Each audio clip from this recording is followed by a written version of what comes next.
আসসালামু আলাইকুম রহমতুল্লাহ। প্রিয় বন্ধুরা, মাহে রমজান আমাদের নিকটে উপস্থিত হয়েছে। আমরা রমজান মাসে ছোট্ট ছোট্ট আমলের মাধ্যমে নিজের আমলের খাতাকে বৃহত্তর করতে পারি যদি নিজেরা চেষ্টা করি। এক নম্বরে হচ্ছে, রাতে হোক দিনে হোক প্রতিদিন কমপক্ষে 2 রাকাত করে নামাজ আমরা যদি আদায় করি। যেহেতু বিশ্বনবী সাল্লাল্লাহু আলাইহি সাল্লাম বলেছেন, যদি কোনো ব্যক্তি রমজান মাসে একটি ফরজ ইবাদত করে, অন্য মাসে 70টি ফরজ ইবাদতের সমান সওয়াব হয়।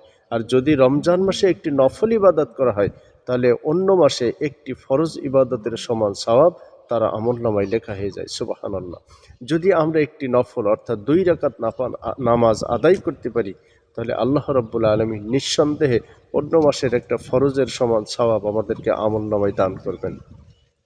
আমরা ইচ্ছা করলে সেহেরি খাওয়ার আগে বা সেহেরি খাওয়ার পরে 2 রাকাত বা 4 রাকাত এই নফল নামাজ আদায় করতে পারি, অথবা জোহরের সময় যখন মসজিদে নামাজের জন্য প্রবেশ করব তখন 2 রাকাত নামাজ আদায় করতে পারি অতিরিক্ত।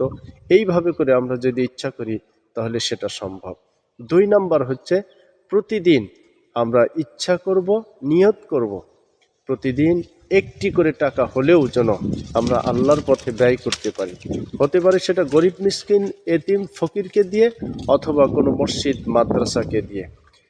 আল্লাহ রসুল সাল্লাল্লাহু আলাইহি সাল্লাম বলেছেন, যদি কোনো ব্যক্তি রমজান মাসে একটি টাকা দান করে, অন্য মাসে 700 টাকার সওয়াব তার আমলনামায় লেখা হয়ে যায়। সুবহানাল্লাহ। কিয়ামতের দিন আল্লাহ রাব্বুল আলামিন মানুষকে যখন অনেক দানের সওয়াব দেখাবে, বান্দা তখন বলবে, আল্লাহ আমি তো এত দান করিনি। রাসূল সাল্লাল্লাহু আলাইহি সাল্লামের হাদিসের বাস্তবতা সেদিন আমরা টের পাবো।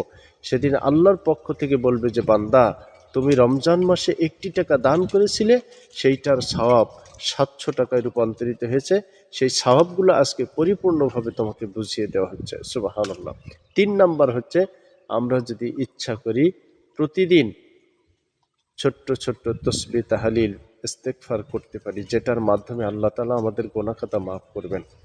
যেমন সুবহানাল্লাহ, আলহামদুলিল্লাহ, লা ইলাহা ইল্লাল্লাহ, আস্তাগফিরুল্লাহ, আস্তাগফিরুল্লাহ। এইভাবে যদি ইস্তেগফার করি, তাহলে আল্লাহ রাব্বুল আলামিন জীবনের গুনাহ খাতা মাফ করবেন এবং আমলের খাতাটা আল্লাহ তাআলা বৃদ্ধি করে দিবেন ইনশাআল্লাহ।